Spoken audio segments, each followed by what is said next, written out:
സല്ലല്ലാഹു അലൈഹി വസല്ലം പറഞ്ഞു, മാ മിൻ മുസ്ലിമിൻ യമൂതു വയശ്ഹദു ലഹു അർബഅത്തുൻ മിൻ ജീറാനിഹിൽ അദ്നൈൻ.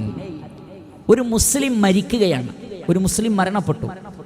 ആ വ്യക്തിയുടെ വീടിനോട് ഏറ്റവും അടുത്തുള്ള അദ്നൈൻ, ഏറ്റവും അടുത്തുള്ള 4 ഫാമിലി, 4 വീട്ടുകാർ പറയുകയാണ്, അന്നഹും ലാ യഅലമൂന അൻഹു ഇല്ലാ ഖൈറാ. ഈ മനുഷ്യനെ കുറിച്ച് ഞങ്ങൾക്ക് നല്ലതല്ലാത്തതൊന്നും അറിയില്ല എന്ന് തൊട്ടടുത്തുള്ള 4 വീട്ടുകാർ സാക്ഷ്യം പറഞ്ഞാൽ, ഇല്ലാ ഖാല അല്ലാഹു അസ്സ വജൽ, അല്ലാഹു സുബ്ഹാനഹു വതആല പറയും, ഖദ് ഖബിൽതു ഇൽമകും ഫീഹി വഗഫർതു ലഹു മാ ലാ തഅലമൂൻ. ആ വ്യക്തിയെക്കുറിച്ചുള്ള നിങ്ങൾ 4 വീട്ടുകാരുടെ അറിവ് ഞാൻ സ്വീകരിച്ചിരിക്കുന്നു.